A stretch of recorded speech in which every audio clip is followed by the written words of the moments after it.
कहानी की शुरुआत साल 2036 से होती है, जहां अब तक पृथ्वी एक टी वायरस के कारण तबाह हो चुकी है। अब कोई सरकारें नहीं बची, कोई सोसाइटी नहीं बची। वही अब तो इंसान भी सिर्फ 1% ही नॉर्मल बचे हैं और उनके अलावा लगभग 6 बिलियन इंसानों का उस टी वायरस से परमानेंट ब्रेन डैमेज हो गया। यानी कि अब वे सिर्फ चलती फिरती लाशें ही बची थीं, जो कि सिर्फ दूसरे इंसानों को स्मेल कर उन्हें खा जाते हैं, जिन्हें कि वैज्ञानिकों द्वारा जीरो नाम दिया गया, क्योंकि उन्हें मांस खाने के अलावा और कोई सेंस ही नहीं है कि वे हैं कौन। सो बाकी के 1% जिंदा बचे हुए इंसान उन्हीं से बचते हुए फिर रहे हैं और अब उन्होंने जगह जगह पर अपने छोटे छोटे ग्रुप्स बसा लिए हैं। अब इन्हीं में से एक सर्वाइवर जेड भी थी, जो कि यूनिवर्सिटी ग्रुप की एक वैज्ञानिक है। दरअसल ये एक ऐसा ग्रुप है जो कि अभी तक भी इन जीरो पर रिसर्च कर रहा है, ताकि वे इस वायरस का इलाज ढूंढ इन जीरो को कंट्रोल कर सके, ताकि वे बाकी इंसानों पर हमला ना करें। सो आज भी जेड अपने प्लान के अनुसार जीरो पर एक नया एक्सपेरिमेंट कर रही है कि क्या समय के साथ उनमें कोई एवोल्यूशन आया भी है या वे पहले जैसे वायलेंट ही हैं। वहीं उसके पास उसके पति अर्जुन का फोन भी आता है, जो कि अभी शिप पर ही रहकर उसकी बेटी की केयर करता है और वो वही लैब में रिसर्चर है। तो अपनी फैमिली से बात करने के बाद जेड एक खास परफ्यूम को खुद से लगा लेती है ताकि जीरो उसे स्मेल न कर सके, और रिकॉर्डिंग के लिए कैमरा को सेट कर अब वो एक रैबिट पर थोड़ा खून लगा उसे जीरो के बीच भेज देती है। और जैसा कि उसने सोचा ही था, अब जीरो उस खून को स्मेल कर रैबिट के पीछे भाग रहे थे। वहीं जेड नोटिस भी करती है कि उनमें अभी तक भी कोई इवॉल्वमेंट नहीं आई थी और वे तो पहले जैसे सिर्फ खून के पीछे भाग रहे हैं। तो अब वो वापस से जाने लगती है कि तभी गलती से अब उसके हाथ पर भी ये कट लग ही जाता है और वहाँ मौजूद जीरो सब उसे स्मेल कर उसका पीछा करने लगते हैं। वहीं उनकी संख्या भी कुछ ज्यादा ही थी और जेड समझ जाती है कि ऐसे तो वो इनसे बच नहीं पाएगी। सो वो अब सिक्योरिटी प्लान का इस्तेमाल कर और खुद एक सेफ जोन में अब बाकी सारे ही जीरो को वहीं जलाने लगती है। और अब सबके मर जाने के बाद जब उसे लग ही रहा था कि अब तो वो बिल्कुल सेफ है, कि तभी उसे एहसास होता है कि कोई तो बड़ा जीव जमीन के अंदर से उसी की ओर आ रहा है। और ये तो एक कैटरपिलर था, जो कि उसी वायरस से म्यूटेड हो गया, जहां जेड की लाख कोशिशों के बावजूद भी वो उसे पकड़ ही लेता है। साथ ही वो उसे मारने भी वाला था कि आखिरी वक्त पर 3 अनजान सोल्जर्स आकर उस पर फायरिंग करने लगते हैं और फाइनली कुछ ही देर में वो गिर पड़ा था। वहीं वे बेहोश पड़ी जेड को चेक करने पर उसके हाथ पर बने टैटू को देख हैरान रह जाते हैं, जिस टैटू का मतलब था कि जेड उस वायरस की इनिशियल आउटब्रेक की एक सर्वाइवर थी। अब ये सब शुरू कैसे हुआ? कहानी 14 वर्ष पहले साल 2022 में जाती है, जहां की एक कंपनी अम्ब्रेला कॉरपोरेशन ने अफ्रीका के एक छोटे से गांव में एक नई सिटी बनाई, जिसे कि रायकॉन सिटी नाम दिया गया। दरअसल अम्ब्रेला कॉरपोरेशन इस वक्त की दुनिया की सबसे बड़ी कंपनी है और दुनिया के लगभग सारे ही देश दवाइयों के लिए इसी पर निर्भर रहते हैं। यानी कि एक तरह से ये कंपनी पूरी ही दुनिया को फाइनेंशियली कंट्रोल कर रही है और इसलिए ही अब अपने बिजनेस को एक्सपेंड करते हुए उन्होंने अफ्रीका में ये बड़ी लैब के साथ साथ यहाँ खुद की एक नई रायकॉन सिटी भी बना ली है, जहाँ की सिर्फ इस कंपनी के वर्कर ही रहने वाले थे। वहीं ये कंपनी अपनी लैब्स के अंदर अलग अलग जीवों पर घातक एक्सपेरिमेंट करती रहती है ताकि वे नई नई मेडिसिन बना सके। अब आज इसी कंपनी का एक वैज्ञानिक एल्बर्ट अपनी 2 बेटियों जेड और बिल के साथ इस रायकॉन सिटी में शिफ्ट हुआ है। दरअसल ये वही जेड है जिसे कि हमने साल 2036 की बर्बाद हो चुकी पृथ्वी पर देखा था और इस वायरस की शुरुआत उसी के 2022 के समय से जुड़ी है। अब बिल और जेड अपने पिता से कहती भी हैं कि उन्हें उनके साथ और ज्यादा वक्त बिताना चाहिए, मगर अल्बर्ट के अनुसार उसकी रिसर्च उसके लिए बहुत जरूरी है। वही वो अनजान कारणों से हर 15 दिन में अपनी दोनों ही बेटियों का ब्लड सैंपल लेता रहता है और फिर अकेले में उस पर रिसर्च कर उसे खुद में ही इंजेक्ट कर लेता है। अब एल्बर्ट ये सब क्यों कर रहा है, हमें आगे पता चलेगा। वहीं अगले दिन से दोनों ही बहनें यहीं रायकॉन सिटी में बने हुए स्कूल में जाने लगती हैं, मगर चूंकि वे यहाँ नई थीं, तो शुरू वाले दिन ही बिल्ली की एक लड़की से लड़ाई भी हो जाती है, जिस पर जेड अपनी बहन को समझाती भी है, मगर अब तक तो उनकी फाइट ऑनलाइन वायरल हो चुकी थी। सो वे फैसला करती हैं कि वे इस बेइज्जती का बदला लेकर ही रहेंगी। वहीं दूसरी ओर लैब में एक और वर्कर अब एल्बर्ट को बताता है कि कैसे जो एक्सपेरिमेंट उन्होंने दूसरी वाली लैब में किए थे वे बुरी तरह से फेल रहे और वहाँ सभी टेस्ट सब्जेक्ट्स वायलेंट होकर अटैक करने लगे, तो उन्हें उस फैसिलिटी पर ही एक बम गिरवाना पड़ा। तो वहीं कंपनी ने अपनी पहुंच का इस्तेमाल कर उस इंसिडेंट को ही ये कहकर दबा दिया कि वहां तो गैस लीक होने से वो धमाका हुआ था। सो यहाँ से एल्बर्ट को नई सिरे से एक्सपेरिमेंट पर काम करना होगा। तो वहीं स्कूल में बिली अपनी बेइज्जती का बदला लेने के लिए उसी लड़की पर मास्क पहनकर वार करती है, मगर प्रिंसिपल को उसके लोकर से वो मास्क मिल ही जाता है और वो उसे अपने पेरेंट्स को बुलाने को कहती है। वहीं जिस बच्चे को बिली ने मारा भी था, उसका पिता भी काफी गुस्से में बिली को स्कूल से निकलवाने की धमकी धमकी देने लगता है। मगर सही वक्त पर एल्बर्ट ने आकर सब कुछ संभाल ही लिया था, क्योंकि वो अम्ब्रेला कॉरपोरेशन की ऊंची पोस्ट पर काम करता है। सो उस आदमी ने अब खुद ही एल्बर्ट से माफी मांग ली थी। वही अब स्कूल के बाद बिली घर जाने से पहले अपने पिता को उनकी लैब में मिलने जाती है, और यहाँ वो पहली बार अंदर जाते हुए देख पा रही थी कि यहाँ तो हर और काफी ही अजीब से एक्सपेरिमेंट चल रहे हैं। इतना ही नहीं, यहाँ तो अलग अलग जीवों तक को कैद करके रखा जा रहा था। सो बिल्ली यही सब घर जाकर जेड को भी बताती है,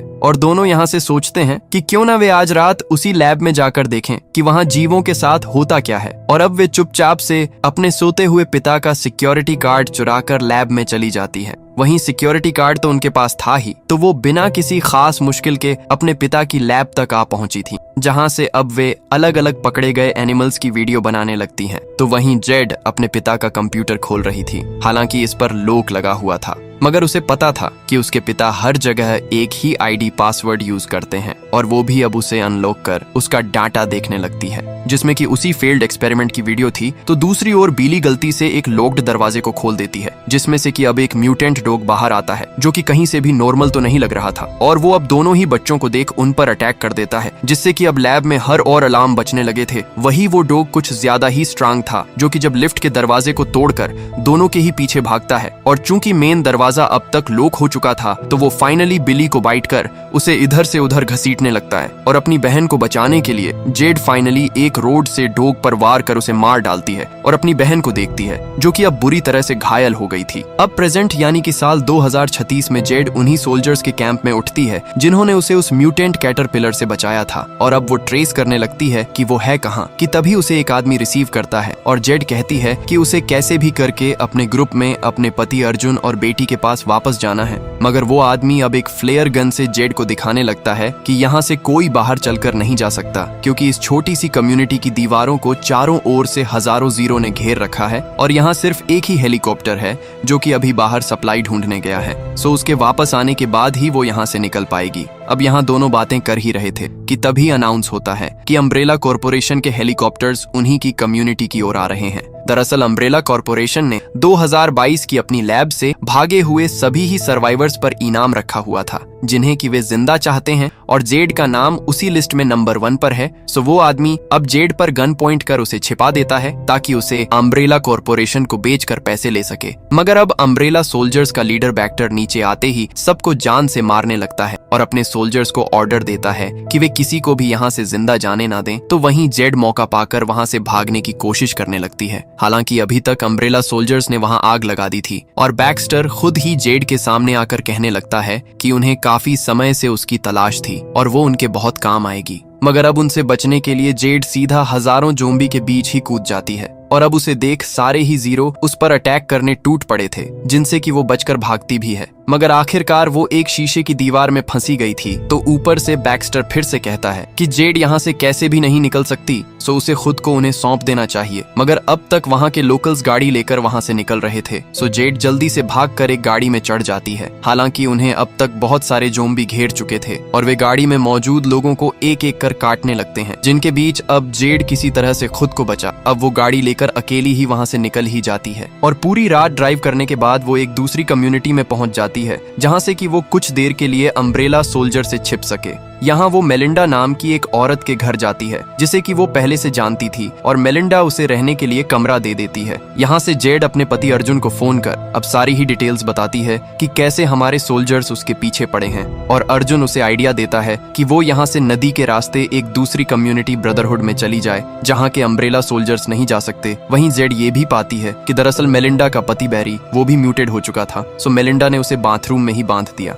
वहीं मेलिंडा उसे ये भी बताती है कि जिस डायरी में यहाँ के स्मगलर्स के कांटेक्ट नंबर्स लिखे हुए थे, वो डायरी भी बैरी की जेब में ही है। तो अगर उसे यहाँ से निकलना है तो उसे बैरी की जेब से वो डायरी निकालनी होगी। और अब जेड खुद को प्रोटेक्ट कर बैरी को पहले बेहोश करती है, और फिर उसकी जेबों को चेक कर डायरी निकाल ही लेती है। मगर अब तक बैरी का हाथ टूटने से वो हथकड़ियों से आजाद हो चुका था, और वो सीधा भागकर मेलिंडा पर अटैक करता है। मगर वो उसे कुछ भी नुकसान पहुंचा पाता उसके पहले ही जेड पीठ से उस पर वार कर उसे मार देती है और जल्दी सी डायरी वाले एड्रेस पर जाकर एक स्मगलर से अपनी ज्वेलरी के बदले में सौदा कर अब वो शिप में यहाँ से निकलने का टिकट ले ही लेती है, जहां अब अंधेरा होने पर वो बाकी के लोगों के साथ यहाँ से शिप के आने का इंतजार कर ही रही थी कि तभी ऊपर से फिर से अम्ब्रेला कॉरपोरेशन के हेलीकॉप्टर उन पर अंधाधुंध फायरिंग करने लगते हैं, जिसमें कि अब काफी सारे लोग मारे भी जा रहे थे और वहां भगदड़ मच जाती है। वहीं जेड भी बाकी सबके साथ जल्दी से भाग रही थी, जहां उसे गन भी पड़ी हुई मिलती है और एक बच्चा दिखाई देता है, सो उसे भी बचाने के लिए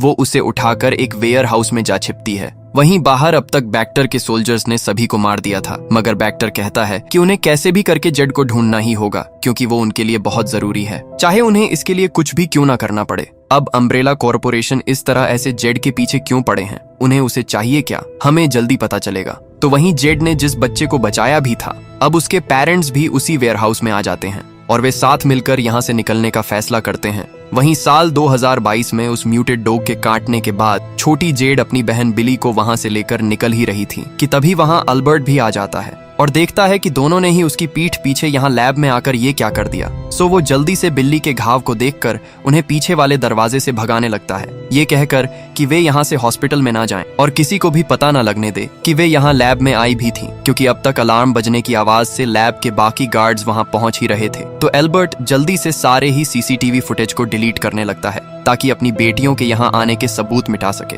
और फिर खुद मरे हुए डॉग का खून लगा सिक्योरिटी कार्ड और कंपनी की सीईओ एवलिन से वो झूठ बोलता है कि किसी हैकर ने उनकी सिक्योरिटी को हैक कर लिया था, जिससे कि वो डॉग बाहर आ गया और उसी हैकर ने सारे सीसीटीवी फुटेजेस को भी करप्ट कर दिया है। हालांकि यहाँ एवलिन को शक हो चुका था क्योंकि कोई हैकर बेवजह ही ऐसा क्यों करेगा, मगर वो अभी के लिए कुछ नहीं कहती। तो वहीं अल्बर्ट घर जाकर बिली के घाव देखता है और कहने लगता है कि दोनों को वहां नहीं जाना चाहिए था, उन्हें पता भी नहीं है कि उस डॉग पर कितने एक्सपेरिमेंट्स किए गए थे। सो अब से दोनों को इस बारे में बाहर किसी से बात नहीं करनी है और ना ही वे हॉस्पिटल जाएंगे और अब से वो घर पर ही बिली की देखरेख करेगा। तो वहीं जेड ऑनलाइन जाकर अम्ब्रेला कॉरपोरेशन के खतरनाक एक्सपेरिमेंट्स के बारे में सर्च करती है, जहां किसी ने एक स्पेशल वेबसाइट तक बना रखी थी जिसमें कि इस कंपनी का काला सच था, मगर वो वेबसाइट उसे ब्लॉक मिलती है। मगर अब अगले ही दिन स्कूल के दौरान जेड को पता लगता है कि उनकी क्लास में एक लड़का साइमन वेबसाइट्स को अनब्लॉक कर सकता है। दरअसल वो बाकी बच्चों के लिए एनीमे को डाउनलोड करने के लिए ब्लॉक्ड वेबसाइट का एक्सेस दिया करता था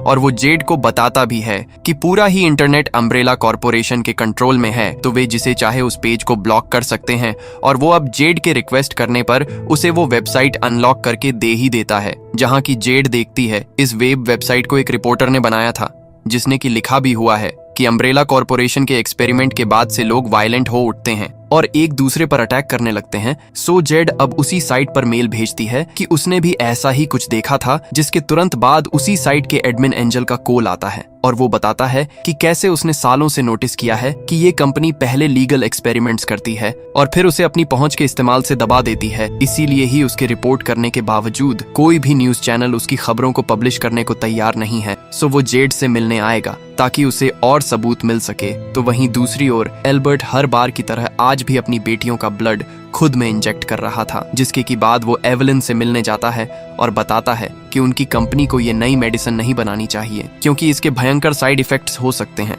मगर एवलिन को तो इससे कोई फर्क ही नहीं पड़ता और वो कहती है कि उनकी कंपनी को ज्यादा से ज्यादा प्रॉफिट कमाना है तो वो ऐसे रिस्क तो ले ही सकते हैं। वहीं जब एल्बर्ट इस प्रोजेक्ट को छोड़ने को भी कहता है तो एवलिन उसे धमकाती है कि वैसे वो अभी तक भी उनकी कंपनी की वजह से ही जिंदा है, जो वो उसकी बेटी के खून को स्टेरलाइज कर उसे इंजेक्ट करने देते हैं। तो वहीं बिल को चूंकि उस डॉग ने काटा हुआ था तो अब उसे हेलोजिनेशंस होना शुरू हो चुके थे, उसे हर कुछ मिनट्स बाद दौरे आते हैं। हालांकि अल्बर्ट के देखने पर अब वो घाव अपने आप भर भी चुके थे, तो उन्हें लगता है कि वो ठीक हो रही होगी। तो वहीं आज एवलिन बोर्ड की मीटिंग बुलाती है और एल्बर्ट के साथ अपनी नई मेडिसिन को प्रेजेंट करने लगती है, जिसके ऊपर वे पिछले कई सालों से ह्यूमन एक्सपेरिमेंट कर रहे थे। इसे उन्होंने टी वायरस नाम दिया, वही टी वायरस जो कि भविष्य में तबाही मचाएगा। हालांकि अभी किसी को इसके बारे में पता नहीं था और एवलिन बताना शुरू करती है कि कैसे इस दवा को किसी में भी इंजेक्ट करने पर वो अपनी लिमिट से कहीं गुना ज्यादा ताकत शो कर सकता है, उसमें कहीं गुना अग्रेशन आ जाता है। वही उनके पास इसका दूसरा वेरिएशन भी है जिसमें कि वो दिखाती है कि कैसे वो एक बेकाबू डॉग को कुछ लाइट्स दिखा उसे शांत कर सकते हैं। तो वो कहती है कि ये मेडिसिन दुनिया के लिए एक तोहफा साबित होगी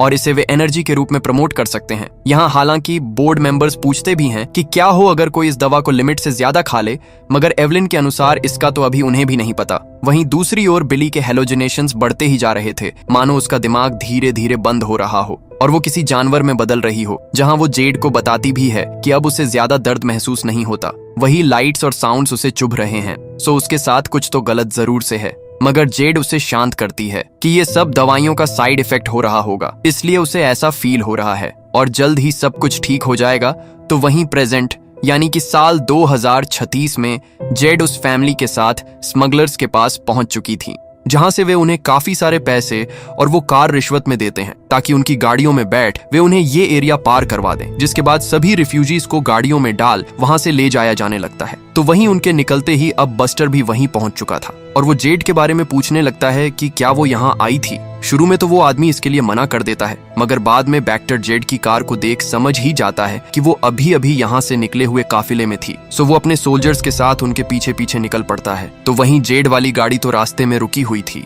क्योंकि वहां उन्हें बड़े बड़े म्यूटेंट क्रिएचर्स ने घेर रखा था जो कि साउंड से अट्रैक्ट होते थे। सो सभी चुपचाप बैठ जाते हैं ताकि वे उन पर अटैक ना करें। मगर अब डेक्टर के वहां आते ही उनकी आवाजों से वे क्रीचर उन पर भी अटैक कर ही देते हैं और सोल्जर्स गोलियों और फायर फ्लेम्स का इस्तेमाल कर उन्हें मारने लगते हैं, मगर उनकी संख्या कुछ ज्यादा ही थी। सो रिफ्यूजी अब वहां से निकलकर भागना शुरू कर चुके थे, जहां जेड भी देखती है कि वे क्रिचर्स आसपास के सारे ही सोल्जर्स को एक एक कर मार रहे हैं। सो वो उस फैमिली और कुछ और लोगों के साथ टनल में घुसकर उस एरिया को पार करने लगती है, जबकि बाहर बैक्स्टर और उसके सोल्जर्स क्रीचर से लड़ रहे थे। वहीं अंदर काफी दूर चलने के बाद उन्हें पता लगता है कि वो छोटा बच्चा भी इफेक्टेड हो चुका है और वो इससे आगे कुछ भी समझ पाते उसके पहले एक और आदमी उन्हें भागने को कहता है, क्योंकि वहां एक म्यूटेंट स्पाइडर आ चुका था और वो स्पाइडर अब एक एक कर उन सबको जान से मारने लगता है, जिसमें कि आखिर में सिर्फ जेडी जिंदा बची थी और वो गुफा से बाहर निकल फाइनली उस दूसरी कम्युनिटी के एरिया में पहुंच जाती है। मगर यहाँ तो बैक्स्टर पहले से अपने सोल्जर्स के साथ उसका इंतजार कर रहा था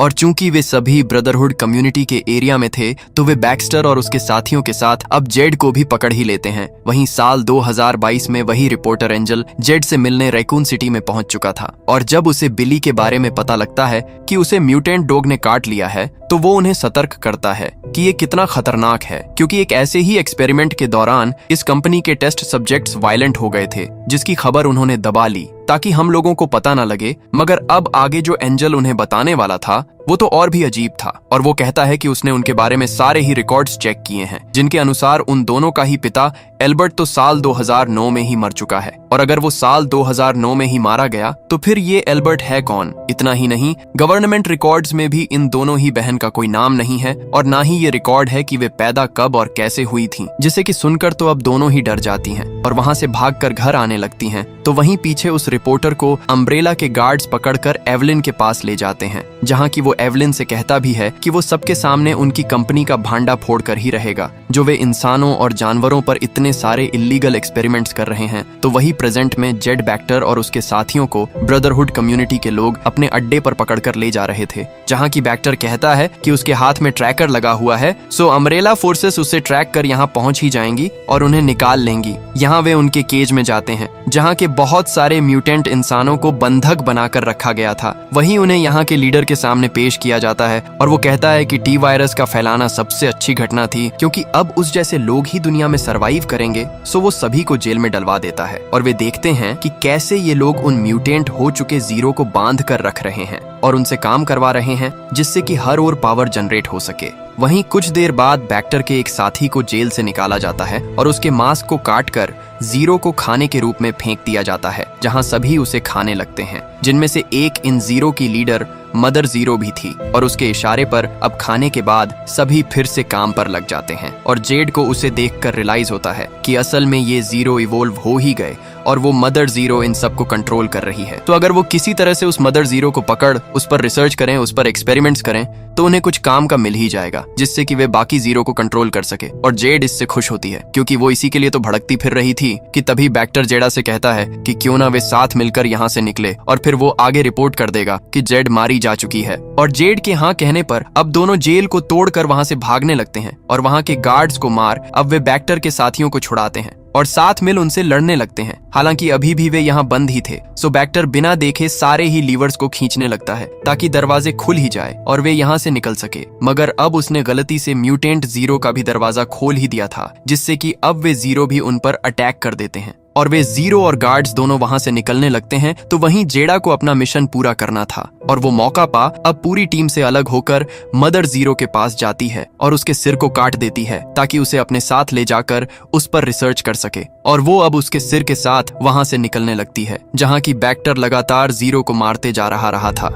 मगर निकलने से जस्ट पहले अब बैक्टर भी वहीं मारा जाता है और बाकी के जीरो उसे खाने लगते हैं। तो वहीं जब जेड ऊपर निकली ही थी कि वो देखती है कि अब तक अम्ब्रेला के बाकी के सोल्जर्स वहां पहुंच चुके हैं और अब एक सोल्जर जेडा को पकड़ अपना मास्क हटाता है। और जेडा ये देख हैरान रह गई थी कि ये कोई और नहीं बल्कि उसकी बहन बिल्ली ही है, यानी कि ये सब कुछ करवाने के पीछे बिल्ली ही थी। वही साल 2022 में एवली ने उस रिपोर्टर एंजल को भी पकड़ रखा था और वे उसे काफी मारते भी हैं ताकि वो बाहर ना कह सके कि अम्ब्रेला कॉर्पोरेशन इतने सारे लीगल एक्सपेरिमेंट्स कर रहे हैं। जहां कुछ देर बाद एवलिन के पास साइमन का फोन भी आता है और ये रिवील होता है कि साइमन असल में एवलिन का ही बेटा है। तो वहीं घर पर दोनों ही बहनें डरी हुई थीं जब से उन्हें उस रिपोर्टर एंजल ने बताया था कि उन दोनों का ही बाहर कोई रिकॉर्ड नहीं है और उनका पिता एल्बर्ट साल 2009 में ही मर चुका था। तो दोनों ही बहनें अब अपने और अपने पिता के डॉक्यूमेंट ढूंढने लगती हैं और सरप्राइजिंगली अब उन्हें अपना बर्थ सर्टिफिकेट सच में ही नहीं मिल रहा था। इसके अलावा उन्हें एक छुपाया गया लैपटॉप भी मिलता है, मगर ये लॉक्ड था। तो दोनों फिर से साइमन को फोन कर अब उस लैपटॉप को ही अनलॉक करवाने लगती हैं और उन्हें पता लगता है कि दरअसल जिस घर में वे अभी तक रह रहे हैं उसमें एक सीक्रेट लैब है जहां की शायद से दोनों के ही डॉक्यूमेंट मिल सकते थे। और अब घर में ही ढूंढने पर उन्हें वो कंपार्टमेंट मिल ही जाता है जहां की एक बैग भरकर पैसे रखे हुए थे। इतना ही नहीं, इसमें उन दोनों के पासपोर्ट भी थे, मगर अजीब कारणों से उनमें उन दोनों का नाम अलग था। जहां दोनों ही हैरान थे कि उनके पिता उनसे क्या क्या छिपाया हुआ है और वे अब साइमन की मदद से उसी हिडन लैब को ढूंढने लगती हैं। और फाइनली उन्हें वो मिल भी जाती है जहां की उनके सारे ही ब्लड सैंपल्स भी रखे हुए थे जो कि उनका पिता एल्बर्ट अब तक उनसे लेता रहा था। वहीं वहां उन्हें काफी सारे एक्सपेरिमेंट्स की टेप्स भी दिखती हैं जिन्हें चलाने पर वे देख पाती हैं कि उनका पिता एल्बर्ट किसी म्यूटेंट इंसान को इंजेक्शंस दे रहा है। वही एक वीडियो में एल्बर्ट खुद कह भी रहा था कि अगर बिली बेकाबू हो जाए तो वो बिली को लैब वाली कुर्सी से बांध देगा। और यहाँ से तो दोनों ही समझ चुकी थीं कि उनका पिता वो नहीं है जो कि वो उन्हें दिखाता है और वो तो उन्हें चोट भी पहुंचा सकता है। तो अब वे यहाँ से भागने का सोचती हैं। मगर अब जब वे अपने ब्लड सैंपल्स को निकाल ही रही थीं कि लैब में अलार्म बजने लगते हैं और ऑटोमेटिक सिक्योरिटी फीचर के कारण अब पूरी ही लैब में आग लग जाती है ताकि कोई भी सबूत ना बचे। तो वहीं लैब का दरवाजा भी लॉक था। सो दोनों बहनें एक टेबल के ऊपर चढ़कर खुद को जलने से बचाती हैं। और जब आग बुझ चुकी थी तो एल्बर्ट लैब में आता है, जिसे कि देख दोनों ही बहनें अब गुस्से में उससे सारी सच्चाई पूछने लगती है कि वे हैं कौन और वो उनसे क्या क्या छिपा रहा है। अब शुरू में एल्बर्ट उन्हें टालने की कोशिश भी करता है तो वो उस पर अटैक कर उसे एक चेयर से बांध ही देती है और एल्बर्ट अब उन्हें सारी ही सच्चाई रिवील करना शुरू करता है। दरअसल वे दोनों कोई नॉर्मल बेबी नहीं बल्कि उन्हें तो खुद अम्ब्रेला कॉर्पोरेशन के एक लैब में बनाया गया था जहां बिली के जेनेटिक्स को मॉडिफाई किया गया ताकि वो आम इंसानों से ज्यादा परफॉर्म कर सके। और इसलिए ही एल्बर्ट को उसका पिता बनाकर उसकी देखरेख करने का काम सौंपा गया। और इसलिए ही उस दिन जब उस म्यूटेंट डॉग ने बिली को काट लिया था तो एल्बर्ट काफी डर गए,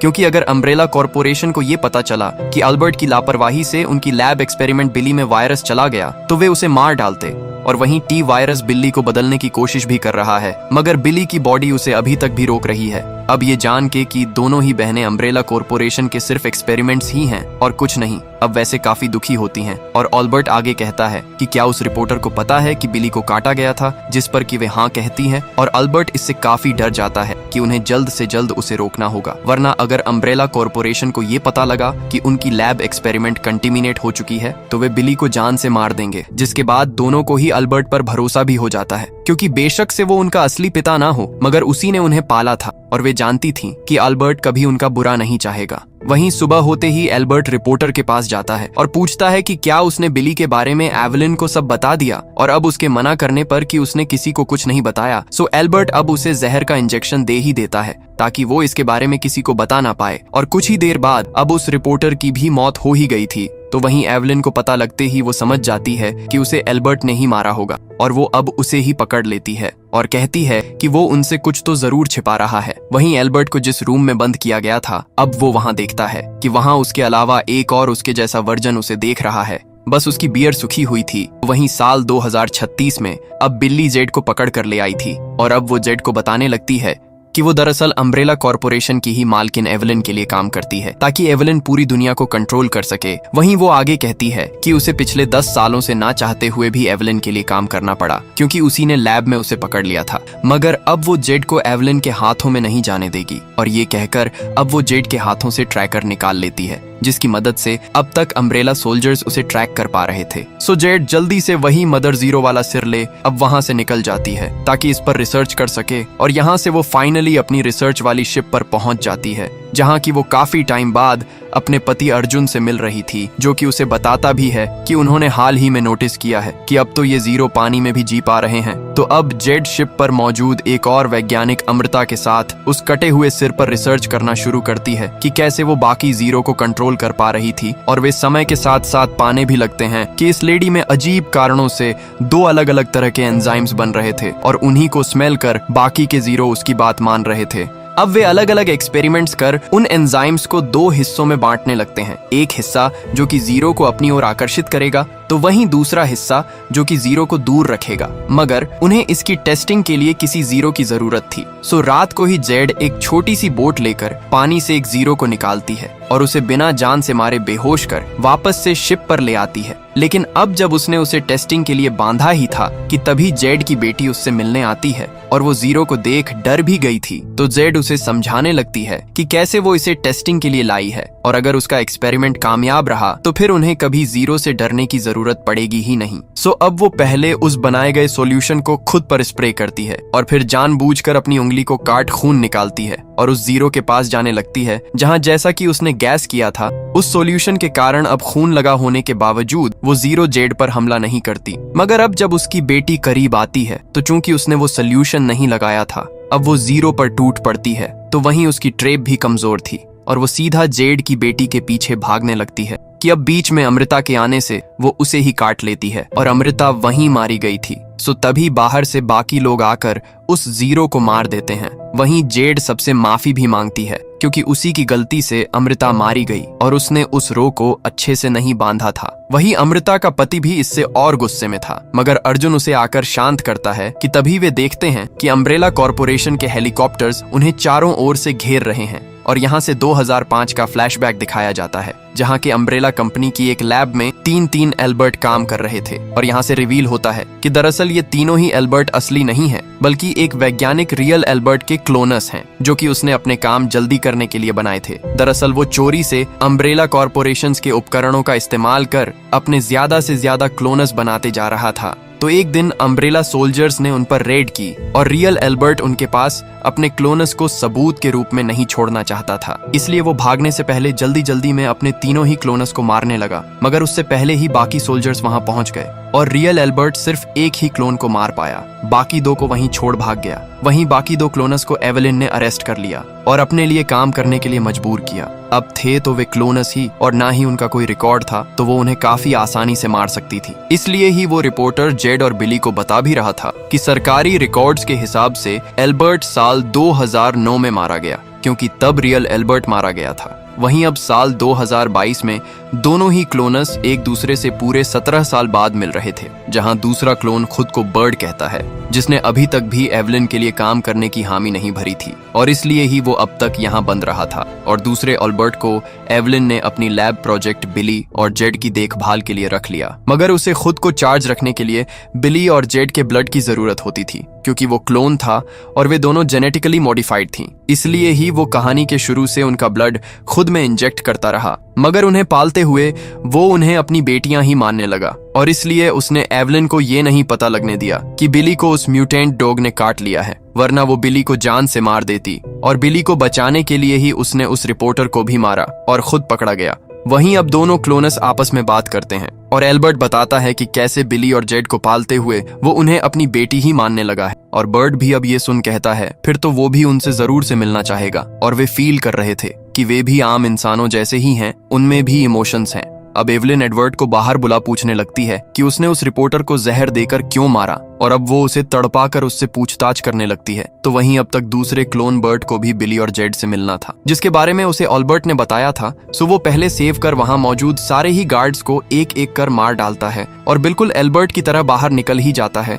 जहां से वो फाइनली स्कूल जा पहली बार बिली और जेड को देख पा रहा था। सो अब वो उनके साथ टाइम स्पेंड करने लगता है। हालांकि उसकी ड्राइविंग और बातों के तरीके से दोनों बहनें समझ नहीं पा रही थीं कि उनके पिता एल्बर्ट को हुआ क्या है। तो वहीं बर्ड तो खुश था कि कोई उसे पापा कहता है, जहां दूसरी ओर एवलिन घर जाकर अपनी पार्टनर की ड्रिंक में वहीं टी वायर्स वाली दवा मिलाने लगती है, जिसे कि साइमन ने भी नोटिस किया था, और वो चुपके से उन्हीं दवाइयों को चुरा लेता है ताकि ये देख सके कि ये है क्या। वही एवलिन उसके पास उससे कहती भी है कि चूंकि जेड उसकी स्कूल फ्रेंड है, सो उनका पता लगाए कि वे दोनों बहनें हैं कहाँ, क्योंकि उनकी लैब से बर्ड भागा हुआ था। और साइमन इसी की खबर जेड को भेज भी देता है, जहां अब तक वे बर्ड के बिहेवियर से समझ भी गई थीं कि कुछ तो गड़बड़ है, और वे वहां से भागने लगती हैं। वहीं अब तक तो वहां अम्ब्रेला के गार्ड्स भी आ गए थे और वे पहले बर्ड को पकड़ते हैं और फिर दोनों ही बहनों को एवलिन के पास ले आते हैं, जहां की एवलिन अब उन्हें सारी ही सच्चाई बता देती है कि कैसे बर्ट और एल्बर्ट दोनों असली वाले एल्बर्ट के क्लोनस हैं, और अभी उनके पिता क्लोन एल्बर्ट को बिली का ब्लड चाहिए,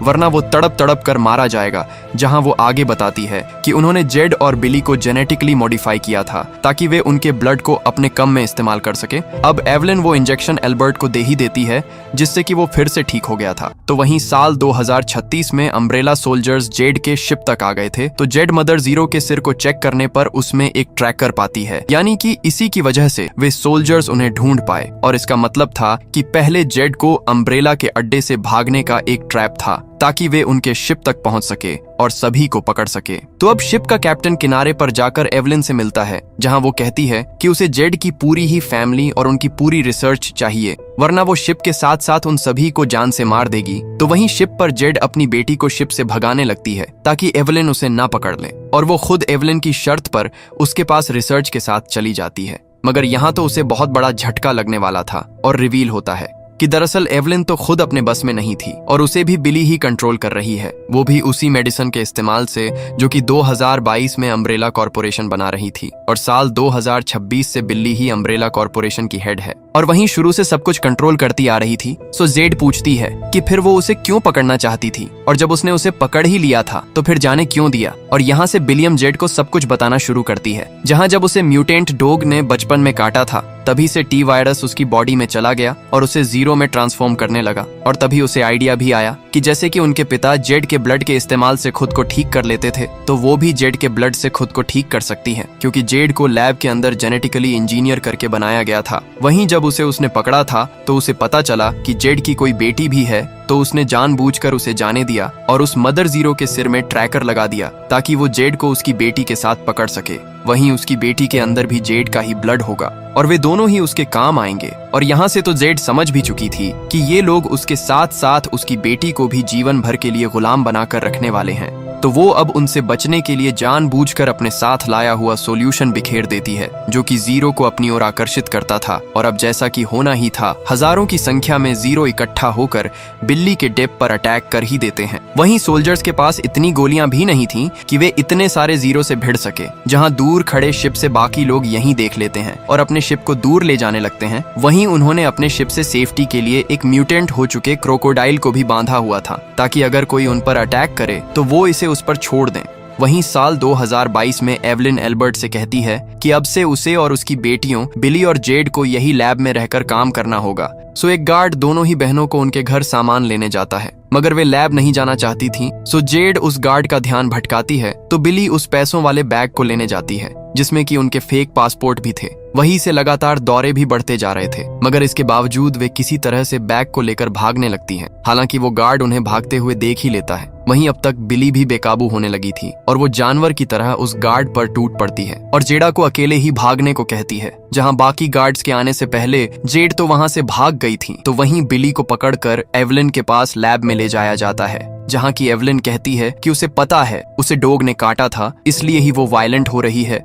सो वो बाहर भाग कर जाएगी और उसे अपने इलाज के लिए उन्हीं के पास आना पड़ेगा। वहीं जेड भागकर अपने दोस्त साइमन के पास जाती है और बताती है कि उसकी माँ एवलिन ने बिली को भी पकड़ लिया है, जहाँ की साइमन भी उसे बताता है कि एवलिन ने उसकी दूसरी माँ को वहीं दवा दी थी, जिससे कि अब उन्हें कोई भी दर्द महसूस नहीं होता। सो वो अब जेड की मदद कर लैब में घुसने का फैसला करता है ताकि वे बिल्ली को वहां से निकाल सके, और वो लैब के सिक्योरिटी लोग को हैक करने लगता है। तो वहीं लैब के अंदर तो बिल्ली काबू के बाहर हो चुकी थी और वो डॉक्टर और एवलिन पर वार कर बाहर भागने लगती है कि अब उसे फिर से वही हेलुसिनेशन आने लगे थे। मगर तभी बर्थ आकर उसे संभालता है और वे दोनों ही क्लोनस और जेड और साइमन सभी इकट्ठा होकर बाहर भागने का तय करते हैं और निकलने लगते हैं। मगर अब फिर से बिली को द्वार आता है और वो जेड पर अटैक कर साइमन को काट ही लेती है, यानी कि अब साइमन के अंदर भी टी वायरस चला गया था। जहां तक एवलिन अपने गार्ड्स के साथ वहां पहुंच जाती है और जब उसे पता लगता है कि उसके बेटे साइमन को भी बिली ने काट लिया है, तो वो बिना कुछ सोचे अब खुद ही उसके सिर में गोली मार उसे जान से मार देती है। जिसके बाद दोनों ही क्लोनस गार्ड्स पर अटैक करने लगते हैं ताकि दोनों बच्चे निकल सके, और गार्ड्स को मार वे दोनों को लेकर एक लैब में छिप जाते हैं। मगर यहाँ अभी वे सेफ नहीं थे, सो अब वे लैब में केमिकल्स का इस्तेमाल कर उसे ब्लास्ट करने का सोचते हैं, और एल्बर्ट कहता है कि वो अम्ब्रेला गार्ड्स को यहीं रोक कर रखेगा तब तक दोनों बहनें बर्थ के साथ यहाँ से निकल जाएं। सो दोनों बर्थ के साथ वहाँ से निकल गई थीं। तो वहीं लैब में आते ही एवलिन एल्बर्ट को गोलियां मारती है, जो उसकी वजह से उसे अपने बेटे साइमन को मारना पड़ा। मगर अब प्लान के अनुसार एल्बर्ट मरने से पहले लैब में ब्लास्ट कर ही देता है और इससे पूरी ही फैसिलिटी अब बड़े धमाकों में उड़ चुकी थी। वहीं बर्थ बच्चों को लेकर रेकुन सिटी से बाहर चला जाता है। वहीं अब साल 2036 में सोल्जर्स इतने सारे जीरो को रोक नहीं पा रहे थे, सो बिली जेड को मारने लगती है कि ये उसने कैसे किया, और वो उसे हेलीकॉप्टर के द्वारा अपने सोल्जर्स द्वारा दूसरे अड्डे पर ले जाने का आर्डर देती है। लेकिन अब कुछ दूर जाते ही जेड खुद को उन सोल्जर से छुड़ाकर भागने लगती है। तो वहीं अब तक बिली ने अपने ड्रोन मंगा लिए थे और वो अब ऊपर से ही अटैक कर सारे ही जीरो को मारने लगती है। वहीं जेड ने खुद को वहीं सॉल्यूशन लगा रखा था, जिसकी स्मेल से अब कोई भी जीरो उनके करीब नहीं आता, और वो आसानी से उनके बीच से निकलते हुए किनारे पर आ जाती है, जहां की अर्जुन एक रस्सी फेंक उसे वापस से शिप पर ले आता है। और वे प्लान बनाते हैं कि वे उसी म्यूटेंट क्रोकोडाइल को यहीं किनारे पर छोड़ देंगे और खुद निकल जाएंगे, ताकि अम्ब्रेला सोल्जर्स इसी में उलझे रहे। वहीं किनारे पर अब तक बिली के ड्रम्स ने सारे ही जीरो को मार गिराया था, हालांकि इसमें उसके भी बहुत सारे सोल्जर्स मारे गए। वहीं अब तक शिप वाला क्रोकोडाइल वहां पहुंच चुका था और वो बिली के पीछे भागने लगता है, जबकि दूसरी ओर शिप पर जेड देखती है कि यहाँ उसकी बेटी तो है ही नहीं, और उसे याद आता है कि उसी ने उसे किनारे पर जाने को कहा था, यानी कि उसे वापस से किनारे पर जाना होगा। वहीं अब तक वो क्रोकोडाइल कई सारे सोल्जर्स को मार चुका था और ड्रोन को भी नष्ट करने लगता है। सो बिली अब एक बम को उसके मुंह में फेंक देती है, जिसके धमाके से वो क्रोकोडाइल फाइनली पानी में गिर ही जाता है। तो वहीं अर्जुन और जेड अपनी बेटी को ढूंढने वापस आ रहे थे कि पानी में वही क्रोकोडाइल उन पर भी अटैक कर देता है, जिसमें कि अर्जुन का एक पैर टूट गया था। तो बिली अकेली ही अपनी बेटी को ढूंढने आगे जाती है और उसे वो फाइनली छिपी हुई मिल भी गई थी कि तभी सामने से बिली अपने सोल्जर्स के साथ उन्हें पकड़ने आती है, ये कहते हुए कि वो उन्हें कहीं भी जाने नहीं देगी। सो अब जेड अपनी बेटी के लिए उसे ऑफर भी देती है कि वे उसे हमेशा के लिए अपने साथ ले चले, मगर उसकी बेटी को छोड़ दें। लेकिन अब बिली तो उल्टा जेड को ही शूट कर देती है और उसकी बेटी को साथ ले जाने लगती है, क्योंकि वो आसानी से उसका ब्लड ले पाएगी। और इसी सीन के साथ ये कहानी यहीं पर खत्म हो जाती है। दोस्तों, आपको वीडियो कैसी लगी? लाइक और कमेंट करके जरूर बताना। वेल, मिलते हैं अगली शानदार वीडियो में। तब तक के लिए सब्सक्राइब बटन दबा दो।